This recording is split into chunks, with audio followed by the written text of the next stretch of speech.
এরপর প্রশ্ন হলো তাগুত চেনার উপায় কি এবং এ থেকে বাঁচার উপায় কি? তাগুত বলা হয় যে আল্লাহর সীমানা লঙ্ঘন করেছে। তুগয়ান মানে হলো সীমানা লঙ্ঘন করে যাওয়া, সীমা ছাড়িয়ে চলে যাওয়া। যে ব্যক্তি আল্লাহর প্রতি অবিশ্বাস করেছে সে তাগুতের মধ্যে পড়ে। যে আলমুল গায়েব, গায়েবের ইলম আছে বিশ্বাস করে সে তাগুতের মধ্যে পড়ে। যে ব্যক্তি অন্যকে নিজের ইবাদত দিকে ডাকে সে তাগুতের মধ্যে পড়ে। যে ব্যক্তিকে অন্য কেউ পূজা করে, উপাসনা করে সে সেটাতে সন্তুষ্ট, সেও তাগুতের মধ্যে পড়ে। আল্লাহ তাআলা আমাদেরকে তাগুতের প্রতি কুফরি করে আল্লাহর প্রতি ঈমান আনার তৌফিক দান করুন, আমিন। তাগুত শব্দের অর্থ কি? সূরা নাহল 16 আল্লাহ বলছে, এবং সূরা বাকারা 256 তাগুত শব্দের উল্লেখ আছে। ওয়ালাকাদ বাআসনা ফি কুল্লি উম্মাতিন রাসূলান আন ইবুদুল্লাহ ওয়াজতানিবুত তাগুত। আল্লাহ বলেছেন যে প্রত্যেক যুগে আল্লাহ নবী রাসূল পাঠিয়েছেন শুধুমাত্র আল্লাহর ইবাদত করবে এবং তাগুত থেকে দূরে থাকবে। তাগুতের অর্থ কি?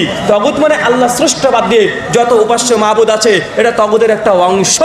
অনেক ব্যাখ্যা হতে পারে। তাগুত যে বিধান আল্লাহ ব্যতীত অন্য কারো কেউ তৈরি করেছে এটাকে তাগুত বলা যেতে পারে। মূর্তি, এগুলো আল্লাহ হিসাবে যেসব মূর্তি তৈরি করা হয়, রব হিসেবে যে মূর্তি তৈরি করা হয়, এই মূর্তিগুলোকে তাগুত বলা যেতে পারে। তাফসীর ইবনে কাসির সূরা নাহল 36 সূরা বাকারা 256।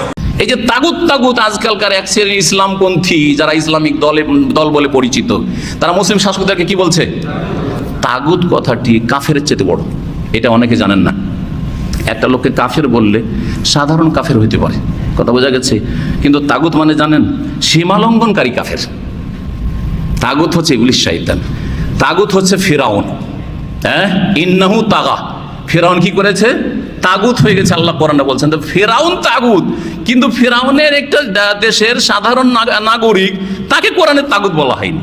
তাহলে যে মুসলিম সরকারগুলিকে, মুসলিম শাসককে যারা তাগুত বলছে তারা পাক্কা খারিজি। ভালো করে শুনে রাখেন, পাক্কা খারিজি। যদিও তাদের নাম হোক যে ইসলামপন্থী, তারা ইসলামপন্থী না, তারা খাওয়ারেজ, তারা খারিজি। ভালো করে শুনে রাখেন। তাগুত শব্দের অর্থ হলো শয়তান। তিনটা অর্থ। দুই নম্বর হলো কোরআন এবং সুন্নাহ ব্যতীত, কোরআন সুন্নাহ ব্যতীত এর বিরোধী যত আইন কানুন বিধান আছে সবগুলোই হলো তাগুত। যারা মানব রচিত আইনের প্রতিনিধিত্ব করে তারা হলো তাগুত। কথা মনে থাকবে আপনাদের? এখানে কোরআন নিয়ে আসেন।